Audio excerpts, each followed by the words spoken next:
எல்லாத்துக்கும் வணக்கம்ங்க. நேற்று நைட் தாங்க காடை வந்துச்சு. இன்றைக்கி முதல் நாளுங்க. எப்போ நம்ம பண்ணைக்குள்ளே வந்தாலுமே அட்டையை ஒட்டி குஞ்சு அணைஞ்சிக்குதான்னு பார்த்துக்கணுங்க.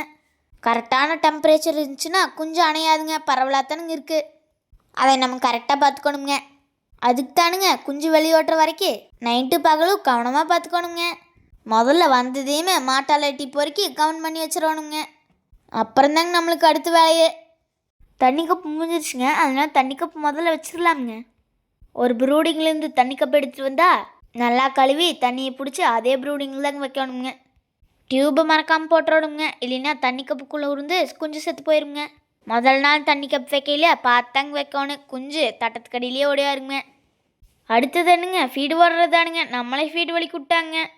இன்றைக்கி வேறு லீவ் நாளாக போச்சுங்களா, நானும் மன்னனும் ஃபீடு ஒர்க் சிக்கிட்டோம்ங்க. ஒரு ஆள் பேப்பர் சுத்தம் பண்ணி விட்டே போகிறாங்க, நானும் மன்னனும் ஃபீடு ஓடுறோம்ங்க. அட்டைக்குள்ளே கால் எடுத்து வைக்கல பார்த்து எடுத்து வைக்கணுங்க, இல்லைன்னா குஞ்சாடியில் மாட்டிக்குங்க. அண்ணனை ஃபீடு உடச்சோன்னா டயரில் ஆராய்ச்சி பண்ணிட்டு இருக்கிறேன் பாருங்க. எல்லா டயருக்கும் ஒரே அளவு சிந்தாமல் இறக்காமல் போடணுங்க. முதல் நாள் ஃபீடு போடையில் கும்மியாக போடணுங்க, இல்லைன்னா பூரா அரைச்சி விட்ருங்க. அதே மாதிரி கும்மியாக போட்டாலுமே குஞ்சு ஏதாச்சும் வந்து மாட்டிக்கிச்சேன்னு பார்த்துக்கணுங்க. கிளைமேட்டை பொறுத்து டெம்பரேச்சர் 102 டிகிரி ஃபேரன்ஹீட் வரைக்கும் மெயின்டைன் பண்ணணுங்க. அடுத்தடுத்த வீடியோவில் இன்னும் என்னென்ன விளையுதுன்னு பார்க்கலாமுங்க.